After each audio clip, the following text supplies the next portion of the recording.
Cricket स्पर्धेच्या उद्घाटनाला आला आणि पोलिसांच्या ताब्यात गेला। हद्दपार कुख्यात गुंड मधुकर उर्फ मध्या वाघमोडेस अटक। गुळवंचीत क्रिकेट स्पर्धेच्या उद्घाटनासाठी येणार असल्याची मिळाली होती खबर।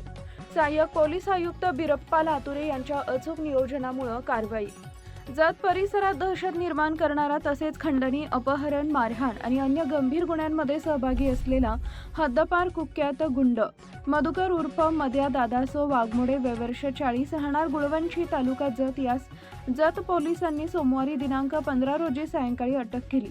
गुळवंची इथं क्रिकेट स्पर्धेच्या उद्घाटनासाठी तो येणार असल्याची माहिती मिळाल्यानंतर सहाय्यक पोलीस निरीक्षक बिरप्पा लातुरे यांनी नियोजनबद्ध सापळा रचून ही धाडसी कारवाई यशस्वी केली आहे। मधुकर उर्फ मध्या वाघमोडे हा जत परिसरातील सराईत गुन्हेगार असून त्याच्या विरुद्ध शरीराविरुद्धचे, मालमत्तेबाबतचे, खंडणी, अपहरण यांसह गंभीर स्वरूपाचे गुन्हे दाखल आहेत। काही दिवसांपूर्वी तो मोक्का कायद्यातील गुन्ह्यात जामिनावर बाहेर आला। तसेच जत पोलीस ठाण्यातील गुन्ह्यामध्ये शस्त्र बाळगल्याप्रकरणी तो पाहिजे आरोपी होता। विधानसभा निवडणुकीच्या काळात आचारसंहिता लागू असताना पोलिसांकडून तपासणी सुरू असल्याचं पाहून त्याने MH06B 4751 या वाहनासह पलायन केले होते।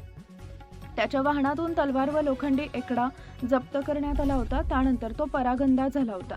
पोलीस अधीक्षक तुषार दोशी, अप्पर पोलीस अधीक्षक कल्पना बारवकर आणि उपविभागीय पोलीस अधिकारी सचिन थोरबोले यांच्या मार्गदर्शनाखाली फरार व परागंदा आरोपींचा शोध घेण्याची मोहीम सुरू आहे। याच मोहिमेदरम्यान सहाय्यक पोलीस निरीक्षक बिरप्पा लातुरे यांना गुप्त बातमीदारामार्फत मधुकर उर्फ मध्या वाघमोडे हा गुळवंची इथं क्रिकेट स्पर्धेच्या उद्घाटन कार्यक्रमासाठी येणार असल्याची खात्रीशीर माहिती मिळाली। त्यानंतर त्यांनी पोलीस उपनिरीक्षक जीवन कांबळे, पोलीस कॉन्स्टेबल गणेश ओलेकर, योगेश पाटोळे आणि कोंडिबा बंडगर यांचे विशेष पथक तयार करून खाजगी वाहनातून घटनास्थळी धाव घेतली। अत्यंत गोपनीय पद्धतीने सापळा रचत पथकानं मध्या वाघमोडे यास ताब्यात घेतले।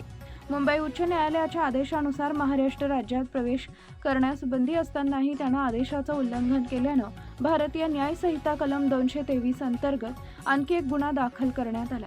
त्यानंतर त्याला जत पोलीस ठाण्यातील गुन्ह्यामध्ये अटक करण्यात आली असून पुढील तपास पोलीस उपनिरीक्षक जीवन कांबळे करत आहेत। लाईक करा, शेअर करा, सबस्क्राईब करा आणि बेल आयकॉन प्रेस करा।